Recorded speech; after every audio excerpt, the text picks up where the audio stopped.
Hello' বন্ধুসকল, আজি আমি আলোচনা কৰিম বৰ্তমান ৰাজ্যত বা মানুহৰ ঘৰে ঘৰে চৰ্চিত হৈ থকা এটা বিষয়। সেই বিষয়টো হৈছে কঁঠাল। কঁঠালৰ দাম বজাৰত বহুত বৃদ্ধি পাইছে, কিয়নো কঁঠালৰ পৰা পাব পাৰি আমি বহুত উপকাৰ। আগতে গছত ওলমি আছিলে কঁঠাল, মানুহে মন গ'লে খাইছিল, নহ'লে খোৱা নাই। কিন্তু বৰ্তমান এনেকুৱা এটা পৰিৱেশ হৈছে যে ঘৰৰ পৰা বজাৰত গ'লে কৈ দিয়ে যে কঁঠাল আনিবই লাগিব, নহ'লে বেলেগ বস্তু আনিলে আনক বা নানিলে নাই, কিন্তু কঁঠাল আনিবই লাগিব। এই বুলি বৰ্তমান বিষয়টো লৈ চৰ্চিত হৈ আছে। বন্ধুসকল, আজি আমি আলোচনা কৰিম এই ভিডিঅ'টোত। বন্ধুসকল, যদি আপোনালোকে এতিয়ালৈ মোৰ চেনেলটো ছাবস্ক্ৰাইব কৰা নাই তেন্তে ছাবস্ক্ৰাইব কৰক আৰু ভিডিঅ'টো শেষলৈ চাই থাকক। আহক আমি ভিডিঅ'টো আৰম্ভ কৰোঁ। কোনখন বজাৰত কিমান ডাঙৰ কঁঠাল, ক'ত আছে কঁঠাল, তাকে লৈ বজাৰত বাঢ়িছে উৎসুকতা।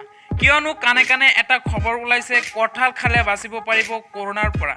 কিয়নো কঁঠালত আছে যথেষ্ট ৰোগ প্ৰতিৰোধ ক্ষমতা, vitamin C, calorie, protein, potassium, magnesium, carbohydrate, ফাইবাৰৰ লগতে বহু ভিটামিনযুক্ত কঁঠালে শক্তিশালী কৰে মানুহৰ শৰীৰ। সেয়ে বজাৰত এতিয়া কঁঠালৰ দাম বৃদ্ধি পাইছে। কিয়নো কৰোণাৰ এতিয়ালৈকে ঔষধ ওলোৱা নাই, সেয়ে শক্তিশালী ইমিউন ছিষ্টেমক লৈ পৰাজয় কৰিব লাগিব কৰোণাক। সেয়ে বজাৰত কঁঠালৰ দাম বৃদ্ধি পাইছে। গুৱাহাটীত টকাৰ উজান, মহানগৰ আৰক্ষী ক্ৰাইম ব্ৰাঞ্চৰ যুটীয়া অভিযানত উদ্ধাৰ 70 লক্ষাধিক টকা।